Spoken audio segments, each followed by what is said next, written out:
Okay, तो next point इसमें वो लिख लिया था ना, इससे पहले वाला पॉइंट लिख लिया था ना।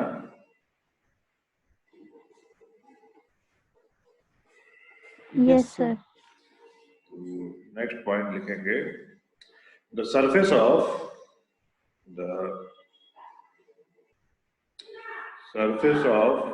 tangency, the surface of tangency to the secondary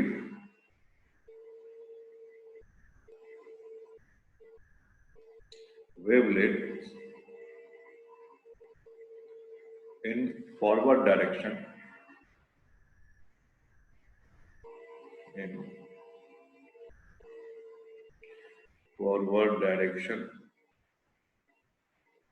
at any time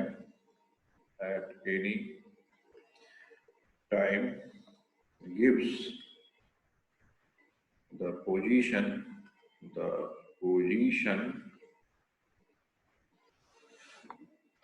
common surface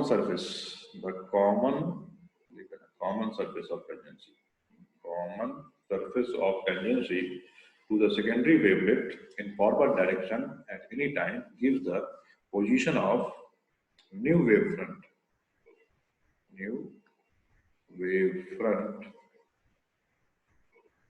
at that time.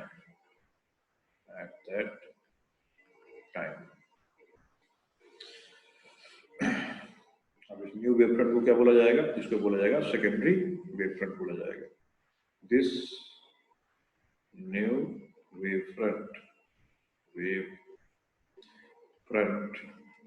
is called secondary wavefront हो जाएगा। तो यही 3 पॉइंट लिख देना है और उसके बाद फिगर बना दोगे। ये अगर प्राइमरी वेवफ्रंट है, यहाँ पे कुछ सर्किल बना दो। तो सेकेंडरी वेवफ्रंट बनाने के लिए आपको कम से कम कितना सोर्स चाहिए? सेकेंडरी वेवफ्रंट बनाने के लिए कितना सोर्स चाहिए, कितना पॉइंट चाहिए हमको?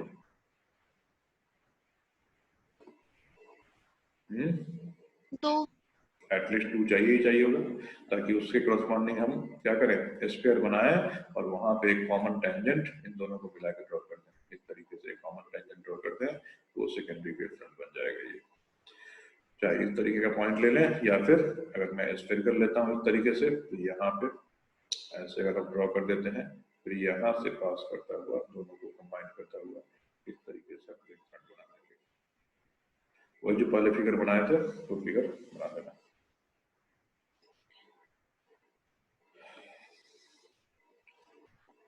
ठीक है, तो ये जो थ्योरी था, ये हाइगन का जो थ्योरी था, प्रिंसिपल था, उस समय जो भी फिनोमेनन थे, लाइट के phenomenon, reflection, total interference, in fact की बाद में इंटरफेरेंस एंड डिफ्रैक्शन, इसको भी उसने शुरू कर दिया था।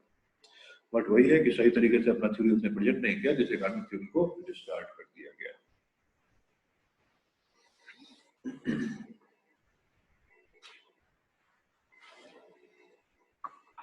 तो ठीक है, ये यहाँ तक समझ में आ गया होगा मेरे ख्याल से।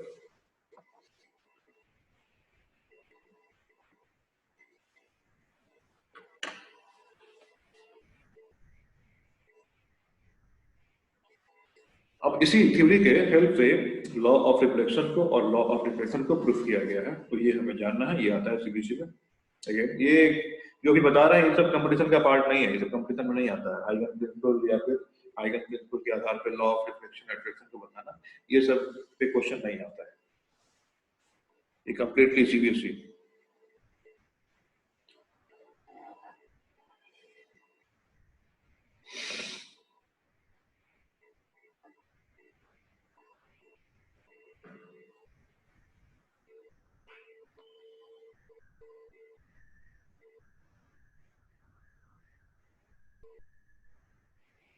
हटाएं इसको।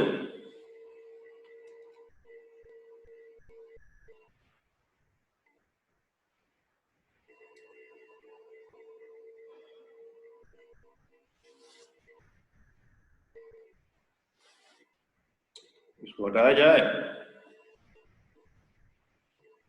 Yes sir.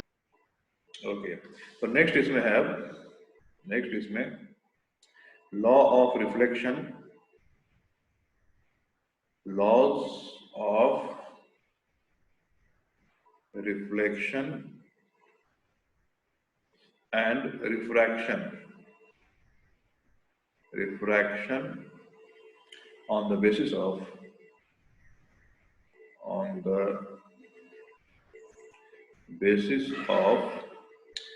Huygens principle.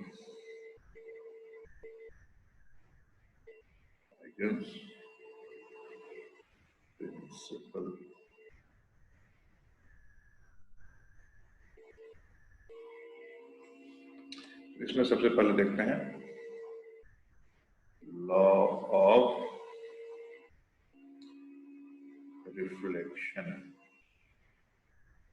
तो रिफ्लेक्शन को उसने कैसे प्रूव किया, इसको देखा जाएगा। तो सपोज कर लो यहाँ पे कोई रिफ्लेक्टिंग सरफेस है, मान लो कोई रिफ्लेक्टिंग सरफेस यहाँ पे है, ये हमने एक रिफ्लेक्टिंग सरफेस ड्रॉ कर दिया।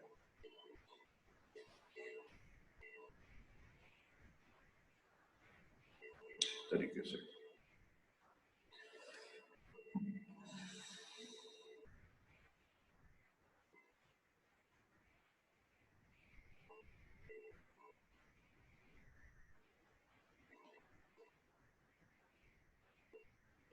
अब सपोज करो एक वेव फ्रंट जो है इस पे आके टकरा रहा है, तो टकरा के वेव फ्रंट कहाँ जाएगा और उसी से हम लॉ ऑफ रिफ्लेक्शन को प्रूव करेंगे। तो सपोज किया जाए हम यहाँ एक वेव फ्रंट ले रहे हैं, एक वेव फ्रंट जो है इस तरीके से, वेव फ्रंट का ये 2D व्यू है और वेव फ्रंट कुछ ऐसे आ रहा होगा, उसे हम 3D व्यू भी दिखा देते हैं। वेव फ्रंट कुछ ऐसे आ रहा होगा, क्लियर है ये। तो वेव फ्रंट एक जो है आ रहा है इस सरफेस पे टकराने के लिए। अब जब वेव फ्रंट ऐसा है तो रे ऑफ लाइट कैसे होगी इस पे, ये इसके परपेंडिकुलर होगी नहीं होगी ऐसे? यस होगी। रे ऑफ लाइट कुछ ऐसे आ रही होगी इस तरीके से, अलग अलग पॉइंट पे इंसिडेंट हो रही होगी। और अगर ये परफेक्टली रिफ्लेक्टिंग सरफेस है तो इंसिडेंट होने के बाद रे ऑफ लाइट जो है कुछ इस तरीके से चली जाएगी, इस तरीके से रे ऑफ लाइट चली जाएगी। ठीक है, ये तो हम जानते हैं रिफ्लेक्शन किससे, ये रे थ्योरी के हिसाब जानते हैं, रे ऑप्टिक्स के हिसाब जानते हैं। यही चीज हमको क्या करना है, वेव ऑप्टिक्स से प्रूव करना है। तो ध्यान देना यहाँ पे, ये जो सरफेस हमने ड्रॉ किया, ये सरफेस हमने ड्रॉ किया है, इस सरफेस का हम 2D व्यू ले रहे हैं, इसका 2 डायमेंशनल व्यू। तो इसका हम 2D व्यू ले रहे हैं कि ये वेव फ्रंट जो है एक वेव फ्रंट आके टकराया, ले रहे हैं एक वेव फ्रंट, ये एक वेव फ्रंट है, ये एक वेव फ्रंट पहले यहाँ पे था और ये आके टकराया। जब ये वेव फ्रंट ऐसे होगा तो जिसके परपेंडिकुलर क्या होगा, जिसके परपेंडिकुलर यहाँ पे रे होगा। ठीक है, एक रे ऐसे होगा और एक रे हम यहाँ ऐसे ले लेते हैं।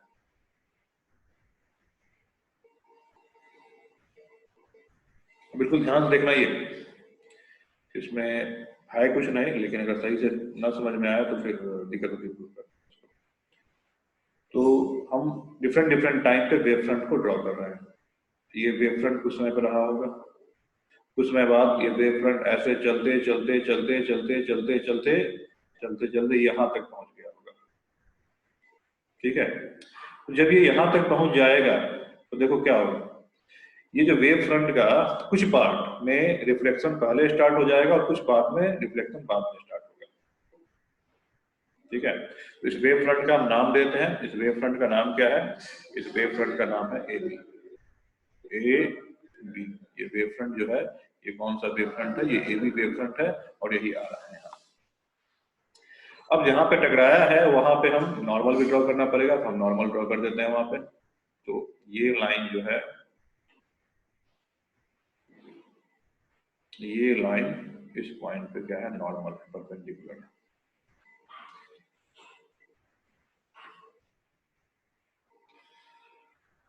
अब कुछ एंगल्स ले लिए जाएं, वेव फ्रंट और उससे करस्पॉन्डिंग रे। अच्छा, ये एंगल अगर आर होगा,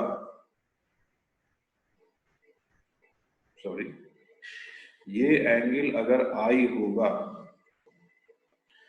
तो ये एंगल कितना हो जाएगा? 90 माइनस आई। 90 माइनस आई, पक्का? यस। Okay,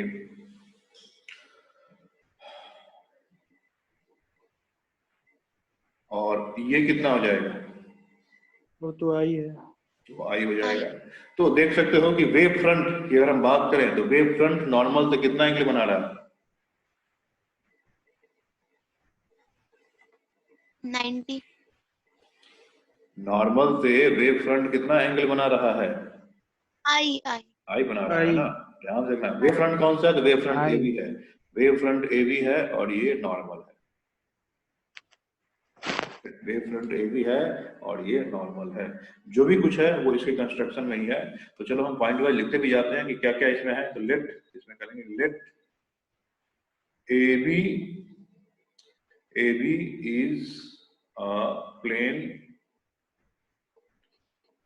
wave front। इस मिरर का भी कुछ नाम दे देते हैं। मिरर जो है ये M1 मिरर है। ये mirror, let AB is a plane wave front incident on a plane reflecting surface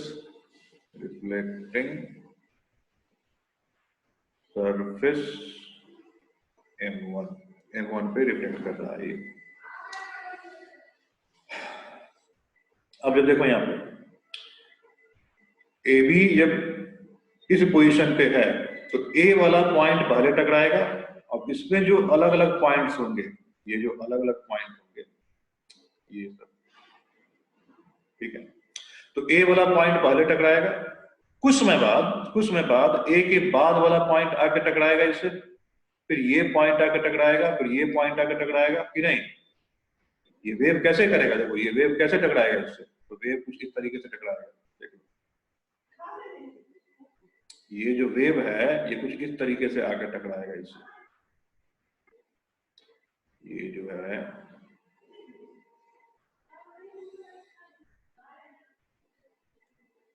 एक मिनट, ये वाला पॉइंट यहां के टकराएगा,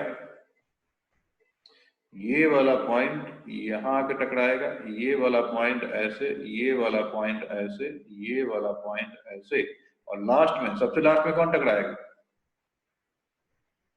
बी बी टकराएगा, सबसे लास्ट में बी टकराएगा। तो इस बात का ध्यान रखना है, इस चीज का ध्यान रखना है, ठीक है। अब ए टकराया और टकरा के क्या है? टकरा के ये दूसरे मीडियम में नहीं जाएगा, टकरा के दूसरे मीडियम में नहीं जाएगा, क्योंकि दूसरा मीडियम जो है वो ओपेक मीडियम है। यहाँ रिफ्लेक्टिंग सरफेस है तो रिफ्लेक्शन होके बाहर निकल जाएगा। तो रिफ्लेक्शन होके बाहर निकलेगा तो ये जो ए है, ए को क्या मानो? ये यहाँ पे ए को एक सोर्स मान लो, टकराने के बाद ए को एक सोर्स मान लो। तो जब ए टकराएगा, ठीक है, और बाकी पॉइंट अभी नहीं टकराया है, तो ये पॉइंट सोर्स से बिहेव करेगा। अब सपोज करो ये वाला पॉइंट जो है कुछ समय बाद जब यहाँ से टकराएगा तो ये अपना जो वेव फ्रंट बनाएगा, और ए उस समय जो वेव फ्रंट बना चुका होगा, तो किसका वेव फ्रंट बना होगा? ए का बना होगा, या फिर ये सेकेंडरी पॉइंट हम यहाँ पे ए डैश ले लेते हैं, उसका बड़ा वेव फ्रंट होगा? ए डैश का नहीं ना, मतलब ए पहले टकराएगा और ए डैश बाद में टकराएगा। ए टकराने के जस्ट बाद अपना वेव फ्रंट उस मीडियम में जनरेट करना शुरू किया। तो ए टकराने के बाद जो अपना वेव फ्रंट, जैसे मान लो ए टकराया तो ए का वेव फ्रंट कुछ समय बाद ये होगा, ऐसे होगा, फिर कुछ समय बाद उसका वेव फ्रंट ऐसा होगा कि नहीं, फिर कुछ समय बाद ए का जो वेव फ्रंट कुछ ऐसे जाएगा कि नहीं जाएगा? यस सर, जाएगा। Yes sir. ये जो है ए टकराया, ये इसका नीचे वाला पार्ट हम नहीं ले सकते हैं। क्यों? क्योंकि वेव फ्रंट नीचे नहीं जा रहा है, इसका नीचे वाला पार्ट हम नहीं ले सकते। इसका कौन सा पार्ट हमको लेना पड़ेगा? नीचे वाला कि ऊपर वाला? मीडियम के ऊपर वाला। ऊपर वाला लेना पड़ेगा ना। ऊपर वाला। ऊपर वाला, ये वाला पार्ट नहीं होगा, ये वाला पार्ट जो है नहीं होगा। ये वाला पार्ट हम मिटा देते हैं, ये वाला पार्ट इसका नहीं होगा। हर एक वेव फ्रंट का केवल और केवल जो होगा ऊपर वाला पार्ट होगा, क्योंकि वेव जो है लाइट वेव दूसरे मतलब मिरर के अंदर तो जा ही नहीं रही है, मिरर के सरफेस से रिफ्लेक्ट होकर वो बाहर निकल जाती है, तो ये वाला पार्ट तो उसका होगा ही।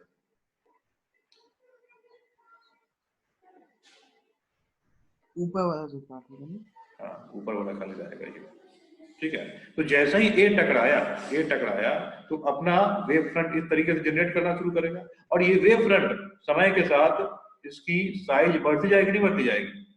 अभी ये होगा, कुछ समय बाद ये होगा, फिर कुछ समय बाद इसका साइज ऐसा हो जाएगा, फिर कुछ समय बाद इसका साइज ऐसा हो जाएगा। कई बात समझ में आ रही कि नहीं आ रही? ठीक है। ए के टकराने के बाद मान लो, ए के टकराने के बाद दूसरा पार्टिकल उसके बगल वाला पार्टिकल हम लेते हैं, ए के टकराने के बाद टकराया दूसरा पार्टिकल, तो सपोज करो ये वाला पार्टिकल यहाँ के टकराया, तो ए अपना अगर वेव फ्रंट इस तरीके से जनरेट किया है, इसके बगल वाला पार्टिकल का वेव फ्रंट छोटा होगा, ठीक है। इसके हिसाब से ये अपना वेव फ्रंट ऐसे जनरेट किया है, इसके बगल वाला पार्टिकल अपना वेव फ्रंट ऐसे जनरेट करेगा। ए का वेव फ्रंट अगर इस समय ऐसा हो गया होगा, इसके बगल का पार्टिकल का वेव फ्रंट कुछ ऐसा हो गया होगा। कई बात समझ में आ रही है कि नहीं आ रही है? Yes sir. उसी तरह हम यहाँ सपोज क्या करते हैं, इस चीज को सपोज करते हैं कि चलो ए ने अपना वेव फ्रंट अगर इस तरीके से जनरेट किया,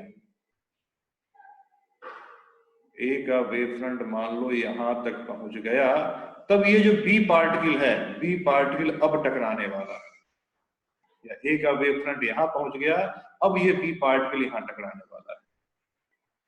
तो उस समय में हम ए का वेव फ्रंट कौन सा लेंगे? ये लेंगे कि नहीं लेंगे? वही लेंगे सर, है ना, जो ये ऊपर पहुंच चुका है। और बी का जो वेव फ्रंट होगा जस्ट अभी जनरेट होने वाला होगा, एक छोटा सा वेव फ्रंट यहाँ बी का ले लेंगे कि नहीं ले लेंगे? ले लेंगे। इसका हम फिगर अलग से ड्रॉ करते हैं। देखो ये वेव फ्रंट कैसे होगा उसका हम फिगर अलग से ड्रॉ कर देते हैं। सपोज कर लो ये रिफ्लेक्टिंग सरफेस है, और इसमें ए का जो वेव फ्रंट है, जो टकराने के बाद ए का वेव फ्रंट कुछ ऐसा हो गया है, टकराने के बाद ए का वेव फ्रंट ऐसा हो गया है। नीचे वाला पार्ट हटा देते हैं, ठीक है। ए का वेव फ्रंट ऐसा हो गया है, और बी जो है, बी जस्ट टकराने वाला है, बी जो है वो पॉइंट यहाँ पे टकराने वाला है, ठीक है। अब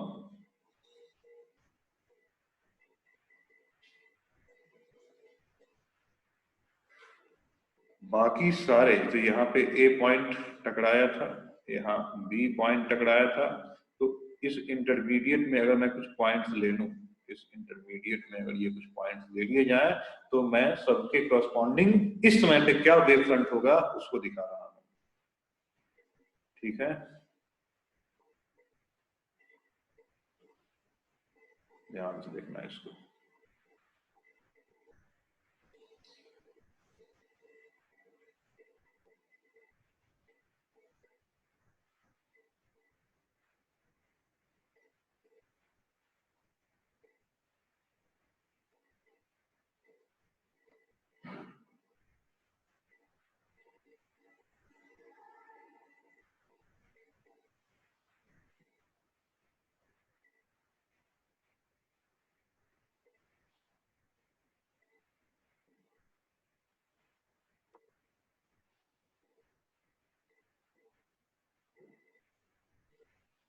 सर जो बी से जनरेट होगा वो कैसा होगा?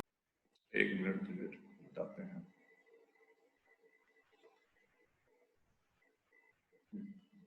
देखो ये जो है, ये मान लो ए था और ये बी अभी पॉइंट सोर्स बना ही होगा, इसका वेव फ्रंट काफी छोटा देख सकते हो। उसके बगल वाला पॉइंट ले लेते हैं, ये एक पॉइंट हम ये ले लेते हैं, एक पॉइंट ये ले लेते हैं, एक पॉइंट ये ले लेते हैं, एक पॉइंट ये ले लेते हैं, और एक पॉइंट ये और एक पॉइंट ये। मान लो ये A1 है, ये A2 है, ये A3 है, ये A4 है, A5 है, A6 है, B है।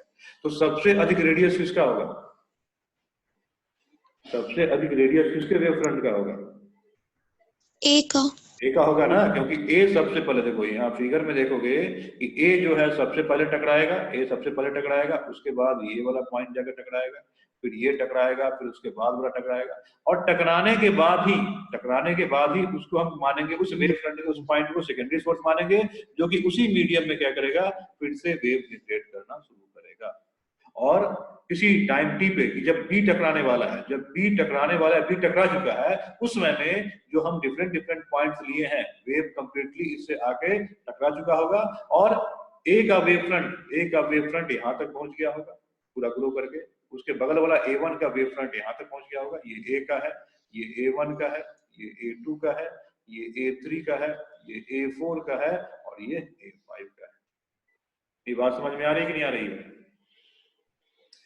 Yes Yes, sir. sir. अच्छा, तो ये जो मैंने लाइन ड्रॉ किया है, ये क्या हर एक वेव फ्रंट पे कॉमन टेंजेंट है कि नहीं है? यस सर है। तो यही न्यू वेव फ्रंट हो जाएगा after time T. Yes sir. ये जो Yes, sir, वेव फ्रंट है, ये new wave front Yes, sir. After time T होगा कि नहीं होगा? Yes, sir. तो देखो, आफ्टर रिफ्लेक्शन हम बोलेंगे, जब रिफ्लेक्शन कंप्लीट, फिनोमेनन कंप्लीट हो गया, तो वेव फ्रंट जो ऐसे आ रहा था, किस तरीके से, इस वेव फ्रंट को हम ऐसे ड्रॉ करते हैं, जो वेव फ्रंट ऐसे आ रहा था, ये वेव फ्रंट का कौन सा पॉइंट था, सॉरी यहाँ पे ड्रॉ करेंगे, वेव फ्रंट जो यहां से ऐसे करके आ रहा था इस तरीके से,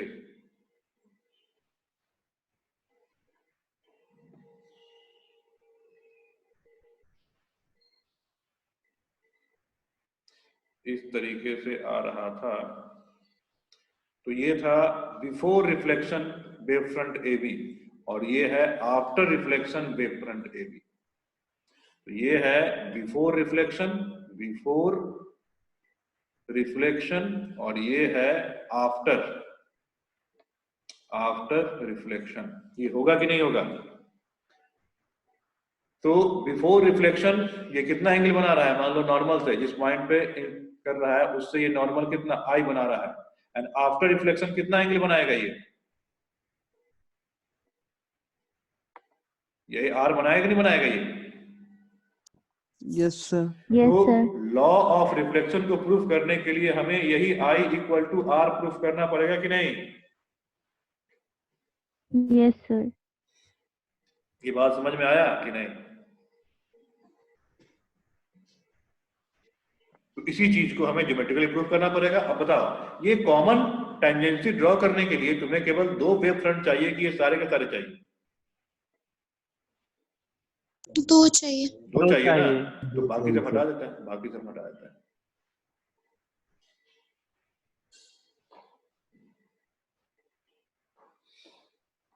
अब क्या इसको ज्योमेट्रिकली प्रूव कर सकते हो तुम लोग कि I इक्वल टू आर होगा? ये एंगल और ये एंगल I R दोनों सेम होगा, क्या इसको ज्योमेट्रिकली प्रूव कर सकते हो?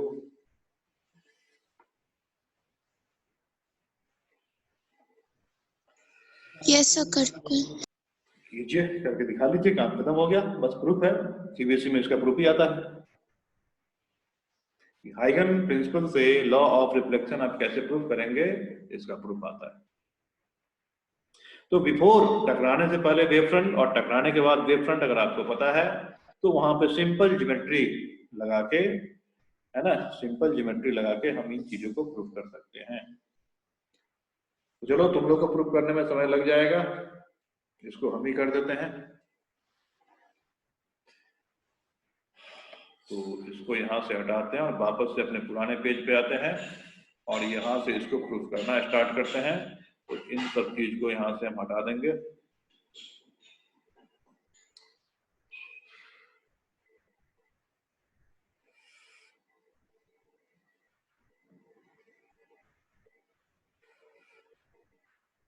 और फिर से फिगर को रीड्रॉ करते हैं, ध्यानपूर्वक देखा जाए।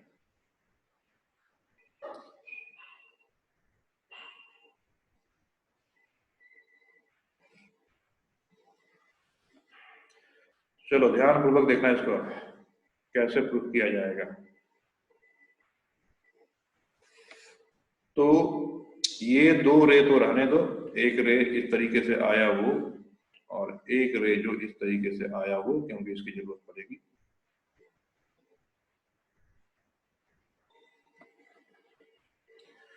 और ये ए बी क्या है, यही हमारा वेव फ्रंट है, ये वेव फ्रंट है। ठीक है, अब टकराने के बाद सपोज करो ये जो है ए से जो वेव फ्रंट जनरेट हुआ, तो वो वेव फ्रंट कुछ इतना बड़ा हो गया टकराने के बाद। ये ए का वेव फ्रंट है। कब? जब बी यहां पे टकराने वाला होगा उस समय में, बी यहां पे जब टकराने वाला होगा उस समय में ए का वेव फ्रंट यहां तक चला गया है। इसका केवल हम अपर पार्ट लेंगे, लोअर पार्ट नहीं लेंगे। तो लोअर पार्ट इसका हम मिटा देते हैं।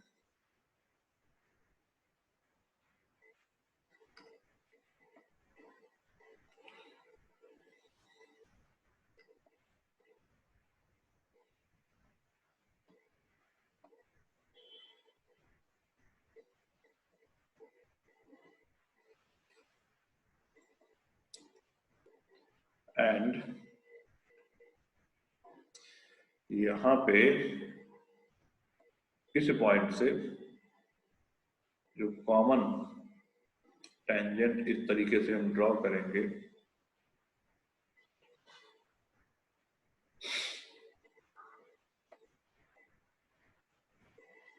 और इस पे भी एक परपेंडिकुलर ऐसे ड्रॉ कर देते हैं। तो ये ए बी है, ये ए बी है, और ये इस पॉइंट को जो यहाँ पे लग रहा है इसको ए डैश मान लो, और इसको बी डैश मान लो। तो क्या ए बी जो है वो इंसिडेंट वेव फ्रंट है, wave front, and A dash B dash ये रिफ्लेक्टेड वेव फ्रंट है कि नहीं है? इसमें कोई दिक्कत? नो सर, नहीं है। क्या वेव फ्रंट नहीं है कि दिक्कत नहीं है? दिक्कत नहीं है सर, Okay. दिक्कत नहीं है। चलो अब यहाँ पे हम इसको प्रूव करते हैं। ये एंगल हम आई लेते हैं, और ये जो वेव फ्रंट एंगल बना रहा है कौन सा? ये एंगल, ये आर ले लेते हैं। ठीक है, तो ये एंगल भी कितना हो जाएगा? ये भी आर होगा ना। और यहां से ध्यान देना, ये आई है। अच्छा, ये एंगल 90 होगा कि नहीं होगा? और ये एंगल 90 होगा ना। देखो ये जो रे ड्रॉ किए हैं, ये रे और ये रे, दो रे जो लिए हैं यहाँ पे हम, ये रे, ये दोनों जो है रिफ्लेक्टिंग वेव फ्रंट के क्या होगा? परपेंडिकुलर होगा। ये दोनों रे जो है पैरेलल रिफ्लेक्टिंग वेव फ्रंट के परपेंडिकुलर है। अब क्या करो कि ये जो ए डैश है, ए डैश, सपोज करो ये क्या हुआ कि ए जब आया, ए जब यहाँ पे टकराया, उसके बाद टी समय बाद जो है बी आके टकराता है इस पे। ए जब टकराया यहाँ पे, तो उसके टी समय बाद बी यहां से यहां तक आके टकराया। ठीक है, ए जब टकराया उसके टी समय बाद बी यहां के टकराता है।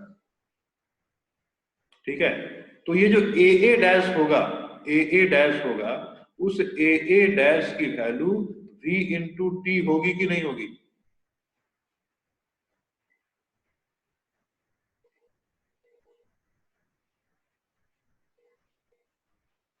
बोलो। अरे ये जो ए डैश क्या है? ये जो हम वेव फ्रंट ड्रॉ किए हैं उसका रेडियस है कि नहीं है? Yes sir. Yes sir. ये जो ए डैश हम ड्रॉ किए हैं, देखो ये जो ए डैश यहाँ पे हम ड्रॉ किए हैं, ये यहाँ तक, ये क्या है? यही जो वेव फ्रंट जनरेट कर रहा है, कौन सा? सेकेंडरी वेव फ्रंट ए जो जनरेट किया होगा, किस समय पे? जब बी आके इसके टकराने वाला होगा उस समय तक इसका रेडियस है। तो रेडियस कैसे निकालेंगे? पीछे कुछ निकाला है ना कि जितना स्पीड होगा किसका, स्पीड ऑफ लाइट, तो v नहीं करके इसको हम c ऑफ c कर देते हैं। p लाइट के स्पीड मीडियम में कितनी है? c। तो a डैश की वैल्यू c इंटू टी होगी कि नहीं होगी?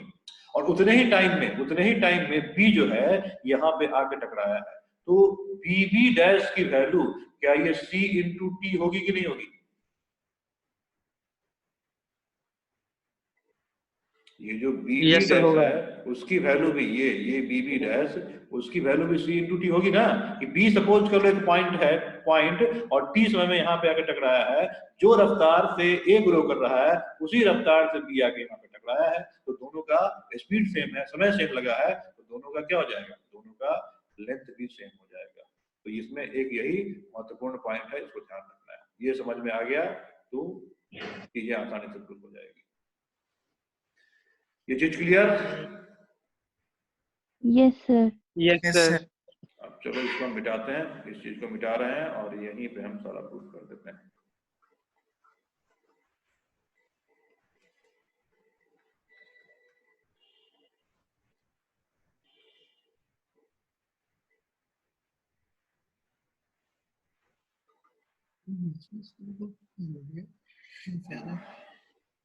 अच्छा, ये जो एंगल है, ये एंगल आर है, ये एंगल कितना है?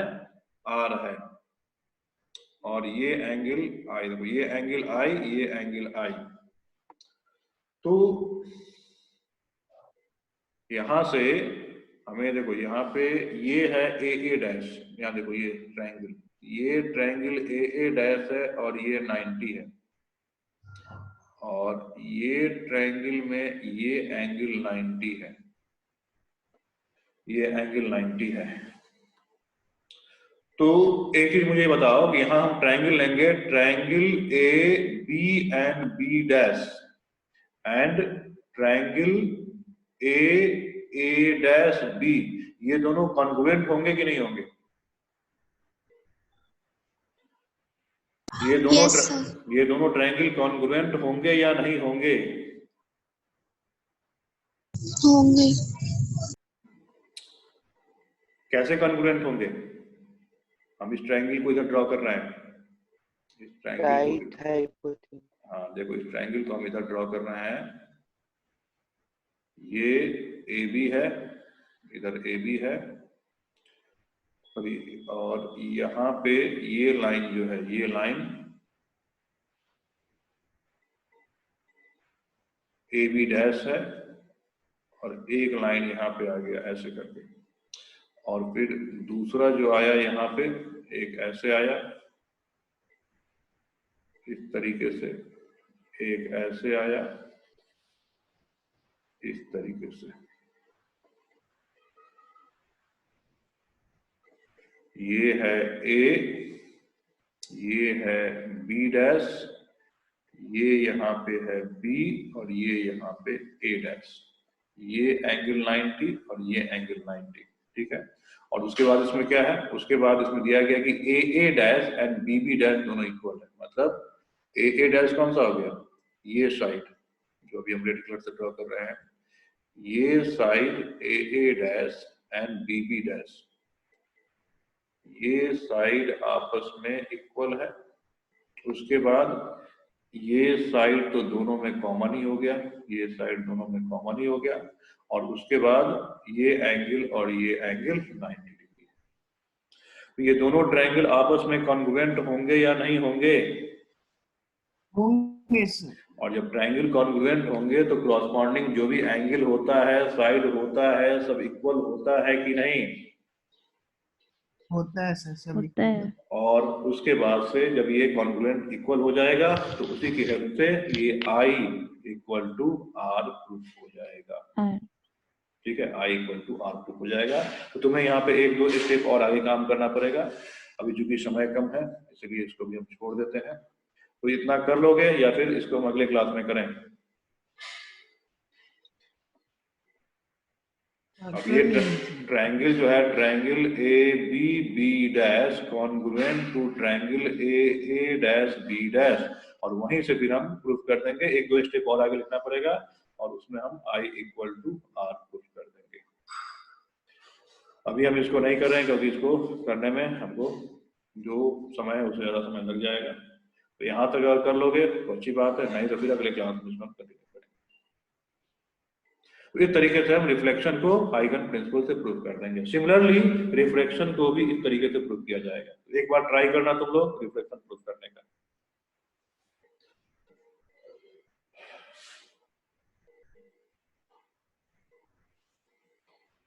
ठीक है, यस सर। ओके। तो आज की क्लास यहीं तक।